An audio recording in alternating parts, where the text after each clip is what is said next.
Dear students, നമ്മൾ ഇന്ന് മൂന്നാമത്തെ യൂണിറ്റാണ് ഡിസ്കസ് ചെയ്യാനായിട്ട് പോകുന്നത്. ഇതിന്റെ ടൈറ്റിൽ എന്ന് പറയുന്നത് എഡ്യൂക്കേഷണൽ അഡ്മിനിസ്ട്രേഷൻ എന്നാണ്. സോ നമ്മൾ നേരത്തെ പഠിച്ചിട്ടുണ്ട് എന്താണ് സ്കൂൾ അഡ്മിനിസ്ട്രേഷൻ നമ്മൾ പഠിച്ചിട്ടുണ്ട്. And now what is educational administration? In simple ടേംസിൽ നമ്മൾ പറയുകയാണെങ്കിൽ educational administration is the process of organizing. So very simply it is a process of organizing. So we are organizing two things. Number one, human and material resources. In an institution we should have two types of resources. Number one, human resource. Number two, material resource. And each under resource name how to utilize or how to organize effectively. Okay, as an administrator it's our responsibility to use these two resources, human resource and material resources, effectively to achieve the goals of the school or educational program.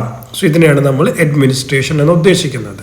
So നമ്മൾ first chapter പഠിച്ച പോലെ several steps, several functions ഉണ്ടായിരിക്കും. So the first one is planning ഉണ്ടായിരിക്കും, organizing, directing, coordinating, supervising and evaluating.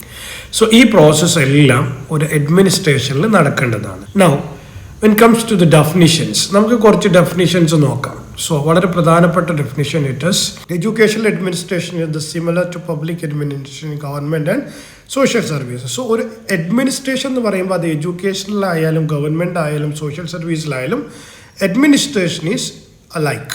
ഇതാണ് അവിടെ പറഞ്ഞിട്ടുള്ളത്. മറ്റൊരു definition നോക്കുകയാണെങ്കിൽ NS വിവേകാറിൻ്റെ ഡെഫിനിഷൻ,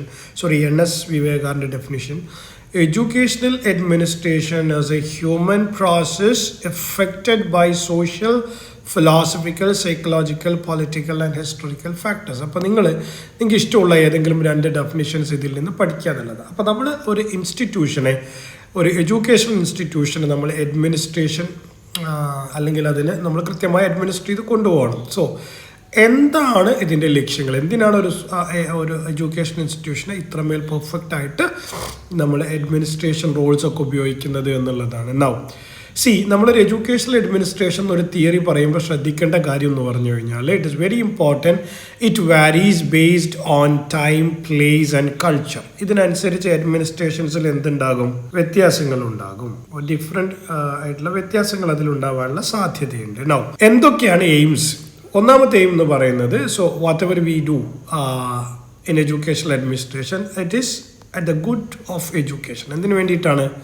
എഡ്യൂക്കേഷൻ്റെ നന്മയ്ക്ക് വേണ്ടി നമ്മൾ ചെയ്യുന്ന കാര്യങ്ങളാണ്. അതിനാണ് നമ്മൾ എഡ്യൂക്കേഷൻ അഡ്മിനിസ്ട്രേഷൻ്റെ ഒന്നാമത്തെ എയിം എന്ന് പറയുന്നത്. ക്ലിയർ ആണല്ലോ?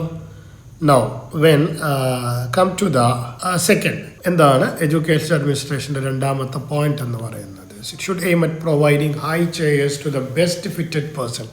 സോ നമ്മൾ അഡ്മിനിസ്ട്രേഷൻ എന്നുള്ളതുകൊണ്ട് ഉദ്ദേശിക്കുന്നത് there are different key roles ഉണ്ട് ഇവിടെ ഒരു ഇൻസ്റ്റിറ്റ്യൂഷനിൽ ഉണ്ടാകും. അത് നമ്മൾ ആർക്ക് കൊടുക്കണം?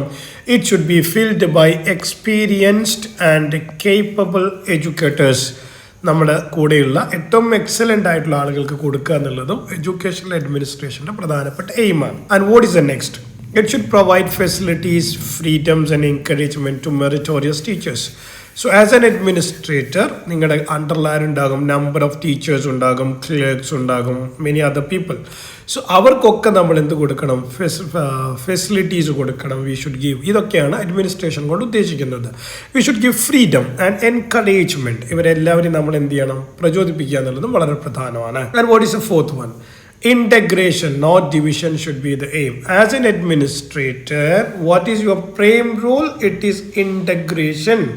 നമ്മൾ എന്ത് ചെയ്യണം? നമ്മുടെ കൂടെയുള്ള ടീച്ചേഴ്സ്, അഡ്മിനിസ്ട്രേറ്റേഴ്സ് ആൻഡ് അതർ സ്റ്റാഫിനെ ഇവരെല്ലാവരെയും കൂടെ ഒരു ടീമാക്കിക്കൊണ്ട് ഒരു കൊളാബറേറ്റ് ചെയ്തുകൊണ്ട് ഡിസിഷൻ മേക്കിങ്ങിലേക്കൊക്കെ കൊണ്ടുപോകുക എന്നുള്ളതാണ്. അതല്ലാതെ you should not promote any kind of divisions. ഇതാണ് മറ്റൊരു കാര്യം എന്ന് പറയുന്നത്. And again, authorities must understand mass psychology, and as an administrator or a principal or an HM in the institute, you should understand the thoughts, emotions and behavior of the student and teachers.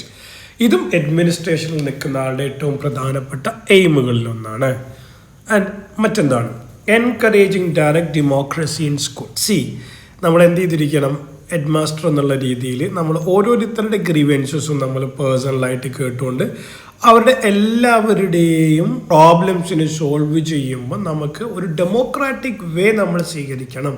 So that means every one under our jurisdiction should get the freedom. നമ്മുടെ താഴെയുള്ള എല്ലാവരും അതിൽ ഒരു freedom കിട്ടുന്ന രീതിയിൽ ഒരു democratic ആയിരിക്കണം നമ്മളെ തീരുമാനങ്ങൾ. ഇതും എഡ്യൂക്കേഷൻ അഡ്മിനിസ്ട്രേറ്ററിൻ്റെ പ്രധാനപ്പെട്ട എയിമുകളിലൊന്നാണ്. Should aim at giving justice. പിന്നെ എന്ത് വേണം? എല്ലാവർക്കും നീതി കൊടുക്കുക എന്നുള്ളതാണ്. Fairness in recruitment. ഇപ്പോൾ നമ്മളൊരു ഇൻ്റർവ്യൂ നടത്തുകയാണെങ്കിൽ അതിൽ നമുക്ക് വരുന്ന ആളുകളെ നമ്മൾ ആ രീതിയിൽ എന്ത് ചെയ്തിരിക്കണം? ഒരു രീതിയിലുള്ള പാർഷ്യാലിറ്റി ഇല്ലാതെ നമ്മൾ അവരെ പഠിപ്പിക്കുക എന്നുള്ളതാണ്.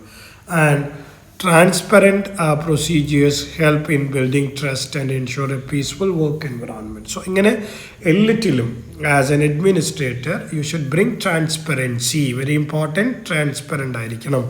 അതെന്ത് ചെയ്യും? വളരെ പീസ്ഫുൾ ആയിട്ടുള്ള ഒരു എൻവിറോൺമെൻറ്റ് ക്രിയേറ്റ് ചെയ്യും എന്നുള്ളതാണ്. ഇതാണ് മറ്റൊരു എഡ്യൂക്കേഷണൽ അഡ്മിനിസ്ട്രേഷൻ്റെ മറ്റൊരു പ്രത്യേകത എന്ന് പറയുന്നത്. ക്ലിയർ ആണല്ലോ?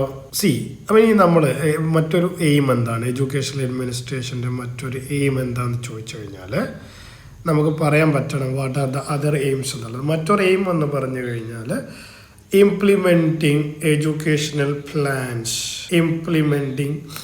Educational plans effectively. Implementing educational plans effectively. So administrator എന്നുള്ള രീതിയിൽ നമ്മൾ എന്ത് ചെയ്തിരിക്കണം? എഡ്യൂക്കേഷൻ പ്ലാനുകളെ വളരെ എക്സലൻ്റായിട്ട് നമ്മൾ ഉപയോഗിക്കുക എന്നുള്ളതും വളരെ പ്രധാനമാണ്. Then encourage direct democracy. നമ്മൾ നേരത്തെ പറഞ്ഞു, ഡിസ്കസ് ചെയ്ത പോയിന്റ്സ് ആണ്. Now the key post must be taken seriously. എന്ന് വെച്ചാൽ officers must focus on improving education, not just on routine administrative task. നമുക്ക് എന്ത് മാത്രമല്ല ഉള്ളത്? ജസ്റ്റ് ഒരു അഡ്മിനിസ്ട്രേഷൻ നടത്തുന്ന ഒരു ടാസ്ക് മാത്രമല്ല ഉള്ളത്. നമുക്ക് കുറച്ചുകൂടെ ഇൻഡെപ്ത് ആയിട്ടുള്ള ഡ്യൂട്ടീസ് ആൻഡ് റെസ്പോൺസിബിലിറ്റീസ് ഉണ്ട്. സോ ടീച്ചേഴ്സിനെ വയ്ക്കുക, ട്രെയിനിങ് ഓഫ് ചെയ്യുക, ഇങ്ങനെയുള്ള കുറേ റൊട്ടീൻ ടാസ്ക്സ് ഉണ്ട്. ബട്ട് അതിനൊക്കെ അപ്പുറത്ത് ഒരു പക്ക അഡ്മിനിസ്ട്രേറ്റർ എന്ന് പറയുന്നത് he should focus on each and every activities in the school. ഇതാണ് നമ്മൾ എഡ്യൂക്കേഷണൽ അഡ്മിനിസ്ട്രേഷൻ എന്നുള്ളത് കൊണ്ട് അതിൻ്റെ എയിംസ് എന്നുള്ളത് കൊണ്ട് ഉദ്ദേശിക്കുന്നത്. And coming to the next one, should aim at expansion of education. That means education should be made for accessible to all and school should be open based on the educational needs, not political or personal interest. നമ്മൾ എന്ത് ചെയ്യാൻ പാടില്ല? നമുക്ക് എഡ്യൂക്കേഷന് കുറേ universal rules ഉണ്ട്. ആ റൂളായിരിക്കണം നമ്മൾ as A teacher എന്നുള്ള രീതിയിൽ ഗവേൺ ചെയ്യേണ്ടത്, മറ്റൊന്നുമല്ല. നമ്മൾ ആ രീതിയിലേക്ക് കാര്യങ്ങൾ കൊണ്ടുപോകുക എന്നുള്ളത്. ഇത്രയാണ് എഡ്യൂക്കേഷണൽ അഡ്മിനിസ്ട്രേഷൻ.